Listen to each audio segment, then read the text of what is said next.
So, naglalabasan na po talaga yung totoo, mga sangkay. Ngayon nga po, itong si Senator Lacson ay nagsalita na rin po tungkol sa ginawa ni Zaldico. Naku po, bistadong bistado.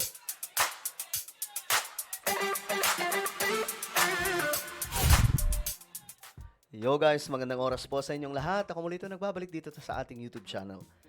Okay, eto na. Si Senator Lacson ay nagsalita na nga po tungkol dito sa pasabog ni Zaldico. Alam nyo, mga sangkay sa unang panunood, mapapaniwala ka talaga sa una.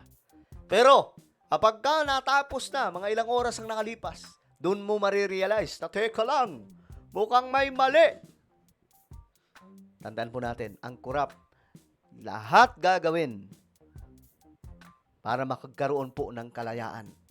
Ang kurap, magsisinungaling para lamang po magmukhang hindi masama. Alam po natin yan, mga sangkay.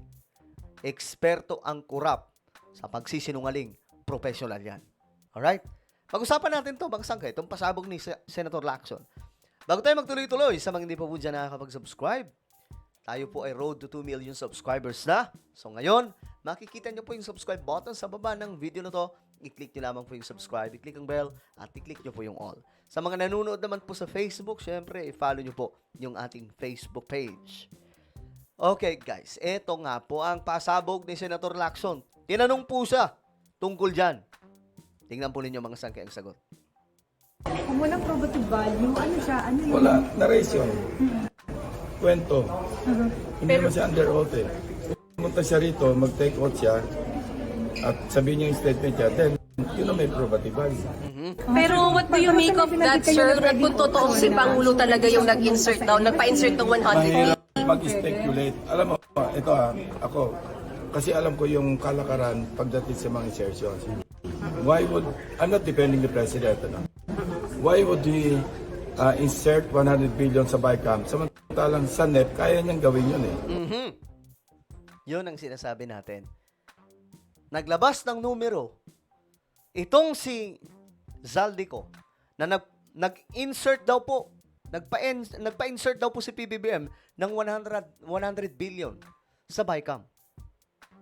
Ay, ang problema, sabi ni Senator Lacson, alam ko yung kalakaran dyan, alam ko yung ginagawa nila eh. Bakit magpapa-insert si PBBM sa BICAM ng 100 billion kung pwede naman niyang gawin doon po sa NEP? Eh, di booking siya dito, mga sangkay. Second, bakit niya binito? Eto ha, bakit niya binito? Kasi nga po, mga sangkay, eto po, tingnan po ninyo. Ay lamang po natin para talagang sulit na sulit ang ebidensya. Eto. Para magkaalaman ng mga sangkay kung sino nga ba talaga yung tunay. May binito si BBM para po sa 2025 budget. Okay? 194 billion projects ang bineto ng ating presidente.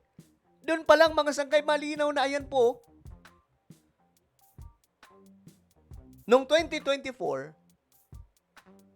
pinirmahan ni PBBM ang 2025 budget. Pero may bineto po siya ng 194 billion.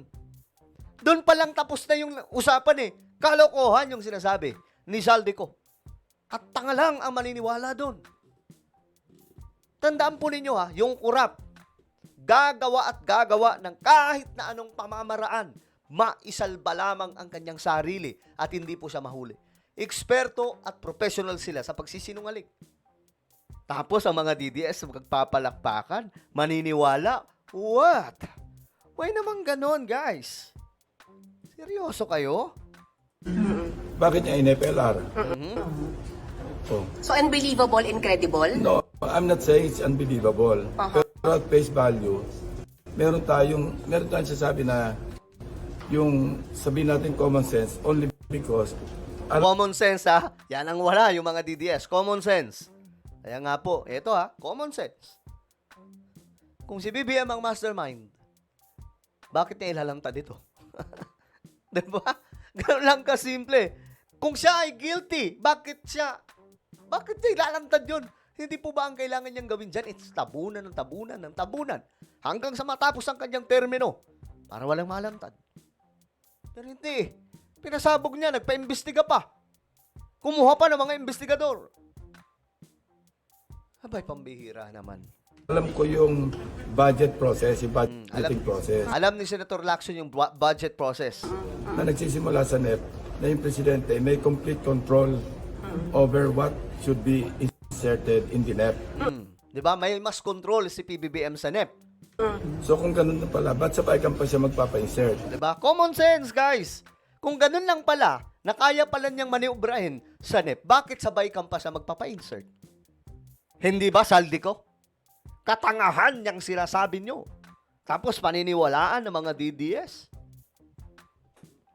Anong klaseng pag-iisip yan, boy? Na hindi siya part ng BICAM. Hindi siya part ng BICAM eh. Hindi part ng BICAM si PBBM.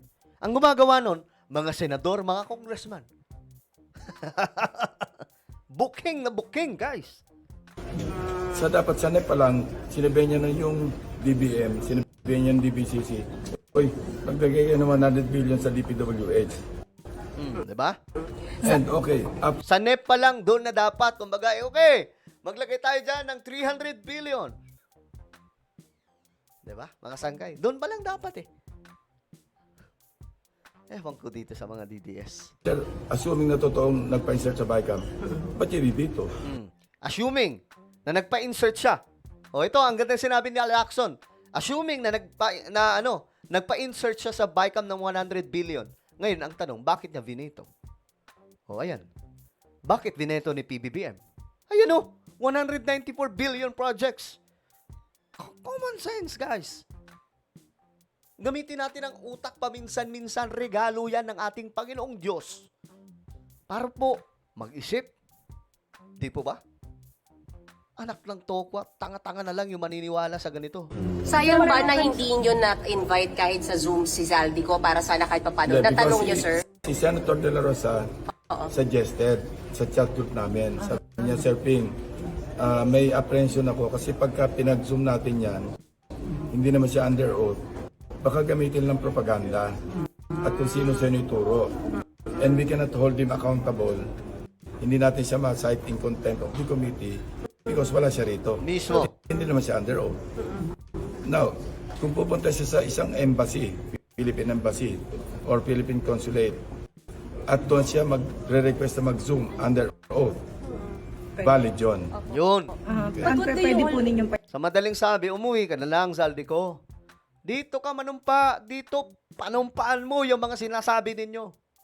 Diba? Nang sa ganun, magkaalaman kung sino talaga yung totoo. payagan yun, sir? Would Yes, you- kung magre-request lang ganun. May invitation nga kami sa kanya eh. Would you also make of yung testimony ni Bernardo? For example, kila Grace po, kila Mark Villar, na hindi sila mismo Kaya nga, nakausap, staff lang. that's all under consideration paggawa namin ng committee report. Mahirap yung hindi direct at saka walang supporting evidence or document. Yun talagang pinaka-kailangan doon. Supporting evidence and documents. Mahirap po yung gaya ng ginagawa po ni Zaldi ko. Tapos naglalabas po siya doon ng mga list, ng mga insertion. Documents, mga sangkay. Pero, wala naman doon sinasabi. Wala naman po walang ebidensya doon na si BBM ang nagsabi noon. Ang tanging meron lang, sabi ni Zaldi ko. And we all know naman na kapag kakurap, dapat eksperto ka sa pagsisinungaling. Professional ka sa pagsisinungaling. Kaya ka nga kurap eh. Di ba? Yun ang sinasabi ko sa kanya when I talk to him. Kung magsasabi ka ng pangalan, kailangan meron ka pinangawakan na maililink mo yung pangalan at sa hawak mong dokumento. Kung wala, wag mo na lang sabihin. Hindi ko lang po ipapasabi na ba siya? Aabot ba kayo Let's sa see. pagpapa-aresto? Hindi. Invitation, invite na namin siya. So, sunod sa Subpoena. Yeah, pwede isupina susunod. When is the next? So, Magsisynchronize kami sa schedule ng budget. Okay, eto na mga sangkay. Alam niyo, ang katotohanan kasi dyan, eto. 3 whys. Tingnan nyo. Why would the president initiate a massive investigation on flood control anomalies if he could be implicated? Diba? Bakit siya mag-initiate na magpa-imbestiga sa flood control anomalies kung siya mismo ang tatamaan dito? Di ba? Kung siya ang mastermind.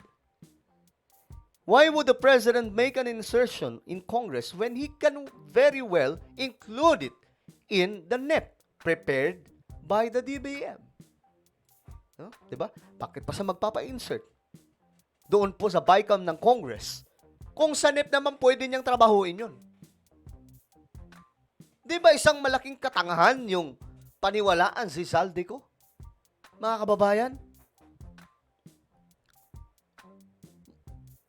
Why would the president insert budget 100 billion for flood control and then veto 190 billion more than what he inserted? Exactly. Ganun pa lang mga sangkay.